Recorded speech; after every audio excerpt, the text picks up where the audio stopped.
Okay, this time in lab, we're going to be building the biggest, most complicated circuit of the whole semester. It's going to be the Amplifiers Lab.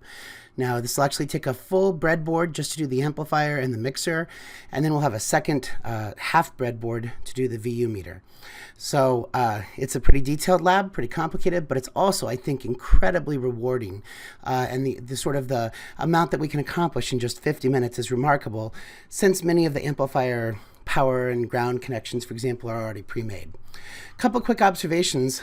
First of all, you actually have the ability to accidentally destroy one of the breadboards, and I would really be sad if that happened because they take a long time to build. So please double check your power connections. There's an entire video about how to hook up the power connections to these boards. Please watch it, and if you have any doubt, then ask the professor or the lab assistant how to hook up the power to the boards. Second note, and I speak here from personal experience, don't work on the system while you're wearing the pair of headphones to listen to the output, because the audio signal can abruptly increase in volume, and if that happens, your ears are going to ring for days afterwards. So I don't want to be responsible for any hearing loss. That can be on your own time. Right now, just don't modify the circuit while you're wearing the headphones. If you want to put them around your neck, that's fine. Take off the headphones, make changes, and then put them back on. You always want to start with low volume and then turn the volume up so that you can be certain that you're not going to hurt yourself. Okay, just a quick review from the lesson that you've already had on amplifiers. We know that there are many operational amplifier circuits, but here are the four most important. Here's the non-inverting amplifier. We say non-inverting because the output has a positive sign attached to it. One nice thing about the non-inverting amplifier is the input signal goes directly into the operational amplifier. And as we know, the op-amp takes no current, or approximately no current at the input. So this provides a great deal of isolation to whatever is coming in from the outside world. We're going to use this, for example, with the audio input, so that when we connect the audio device that's outside of our circuit, we won't be placing any demands on that device whatsoever. We'll just be simply carefully looking at what it's going to send us. We also have the inverting amplifier. Now, the inverting amplifier has the benefit that it's a nice, simple circuit. Everybody knows how to do the inverting amplifier, after you've taken a course in circuits. But it has a couple of drawbacks. One of them, of course, is the inversion, that minus sign here. But for our purposes today, that minus sign doesn't really hurt us because we're talking about sinusoidal waves. And if you invert a sinusoidal wave, you just get a sinusoidal wave back. So it's really not going to mean much to us. Also, notice that there is not infinite input impedance as there was over here. Here we're actually going to be drawing some current from whatever comes before it. So you want to be careful not to make an inverting amplifier the very first thing that an outside signal is going to see. We also have down here the unity gain buffer, and the unity gain buffer is going to just simply take the input and it's going to deliver a copy of it to the output, but it's going to make sure that we're going to draw absolutely no current from the input whatsoever. So it's kind of like we're going to listen carefully, we're going to send a copy to the output, but it's not going to make any demands on the input. The input impedance will be extremely high, the output impedance will be extremely low. And then finally, we have the summing amplifier, which is where we have multiple voltage inputs. Could be 2, could be 4, could be 3, as is shown here, each one with their own resistor. And we have one feedback resistor, and you can see here that it's simply the ratio of RF over R1 times V1, RF over R2 times V2, and so forth, all with a negative sign out here. We don't usually call it the inverting summing amplifier, but it is an inverting summing amplifier. There are other op-amp circuits, but we're not going to see them today. We're not going to worry about them right now. Here's what your breadboard is going to look like when you arrive in lab today, and it is pretty complicated. There are 5 integrated circuits. Each of them is the sort of half-size 8-pen integrated circuits, and I've labeled them here A, B, C, D, and E. Each one of those is an LM741 operational amplifier. Now you can get 2 or even 4 op-amps on a single chip. So I could really condense this circuit way down to maybe even down to just 1 chip. I could probably get it down to a half breadboard, but it wouldn't be as easy for you to understand. So if I look at this operational amplifier here, you can see, I'm connecting pin 6 goes to pin 2. Oh, that's the feedback resistor. And over here you can see this pin is going to ground. Oh, okay, that's like R sub 1. We have a power and ground connected, a positive power supply and a negative power supply attached to each one of these chips. And you'll notice that we also have a couple of slide potentiometers. One of these will amplify the microphone signal, and the other one will amplify the audio input signal. We have over here the input jack for the audio input, and over here we have an audio output jack. So we'll be sending in a signal. We'll also be listening to the microphone. We'll be adjusting the gain on both of those two channels, and we'll be sending the combined signal out over a pair of headphones. Okay, so you've got to do a few things to this board, but they all focus on the LM741. Just want to draw your attention to this pin out here. There's a positive voltage supply and a negative voltage supply. We'll talk about that here in a second. There's the inverting input and the non-inverting input and the output. Pins 2, 3, and 6 are by far the most important pins that you're going to need to worry about. Pin 1 and 5, the offset null, you can ignore those for today. There'll come a time when you're going to need to understand about offset null, but your freshman year is not that time. And if you ever see a pin that says NC, that simply means no connection. So it had to be an 8-pin chip. They only really needed 7 pins, so they simply had NC for the 8th one. Now you're going to need to apply a power supply that's both positive and negative to this circuit. This is the first time we've seen this, but almost all op-amp circuits, I don't say almost all, many op-amp circuits are going to require this sort of a bipolar power supply design. So you need to supply positive 9 volts and negative 9 volts. And if I scroll back up here to the circuit diagram of the breadboard, you can see that I've labeled this top red stripe as plus 9 volts. This one is 0 volts. Down here, this bottom red stripe is negative 9 volts, and this one is also 0 volts. And if you look carefully here, this purple wire connects to this brown wire, and those then connect the two ground connections together. So if you connect ground to this blue stripe, it'll also be connected to this blue stripe. But you have to separately connect to the plus 9 and the minus 9, each to their own respective power supply. There's an entire video about how to hook up the power supply, but I just really want to draw your attention here. Don't short circuit the two red stripes together, because today, and pretty much only today for this class, they're going to have different voltages. So you can't have those two connected together. This is the place where you could melt the board. And so I would just really, really, really encourage you, watch that video. If you have any questions, please ask for help.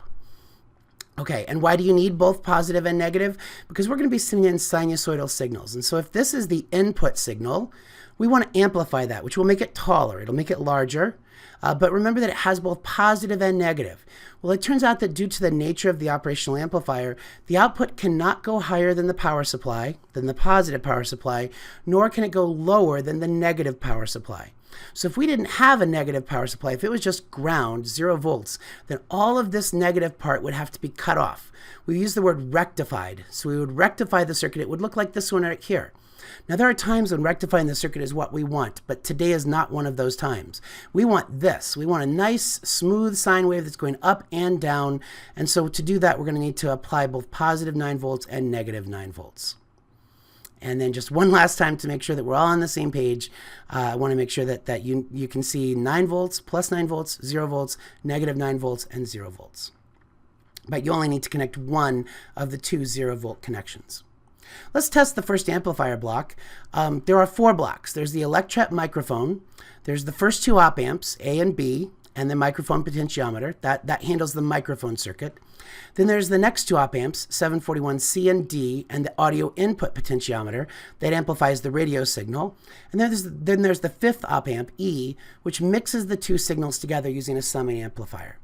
There's also an audio input port and an audio output port, but those really aren't considered to be blocks.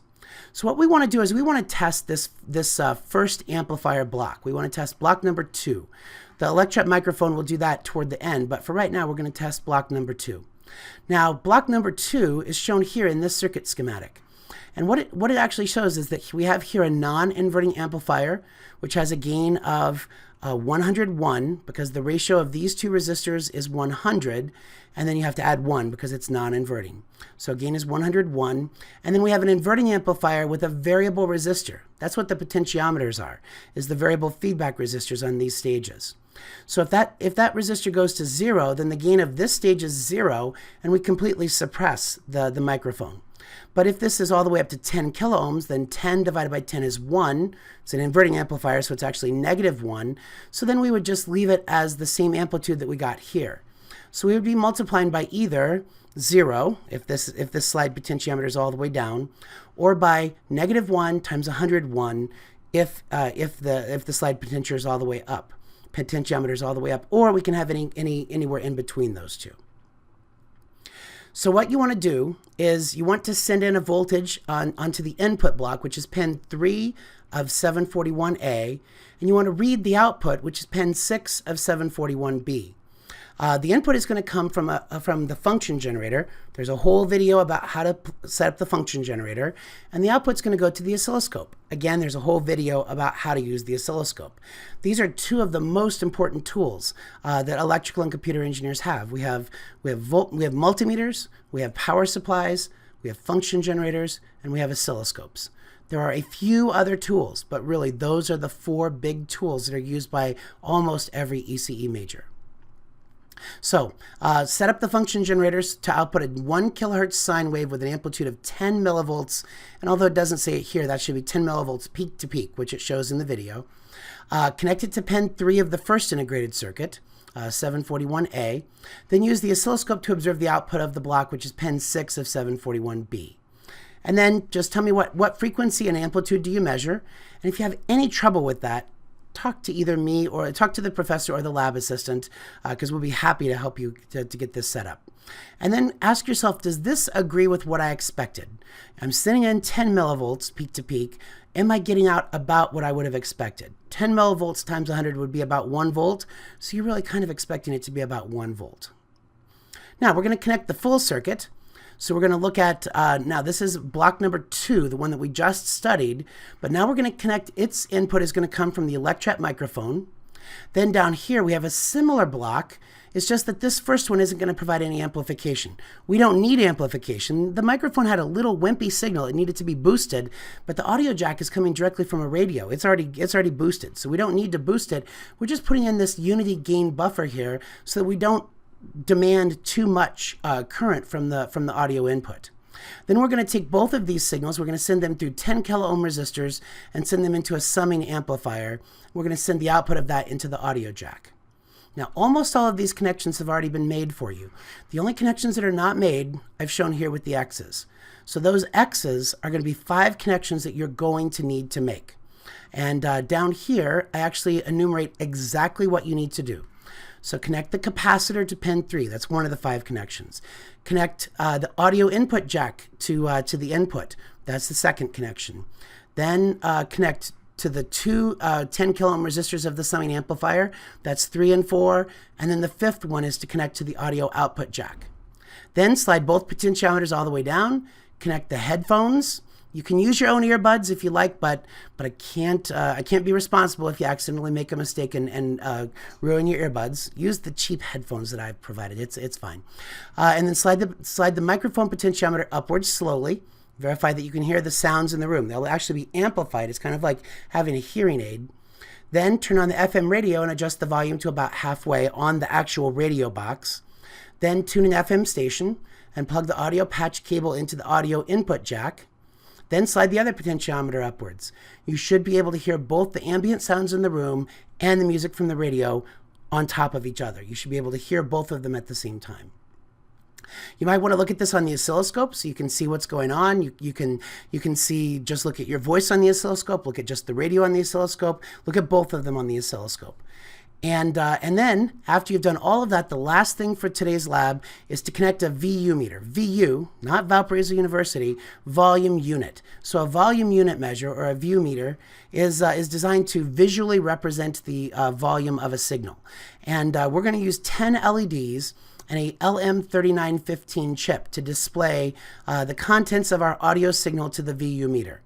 Now, it's kind of fun. All you have to do is connect the plus 9 volt buses together, connect the ground buses together, and then connect pin 6 of the 5th op amp to pin 5 of the 3915 chip. Again, if you have any trouble with that, don't hesitate to ask. Today's lab, there's a lot of moving parts, and you're probably going to need more help than any other lab in the semester.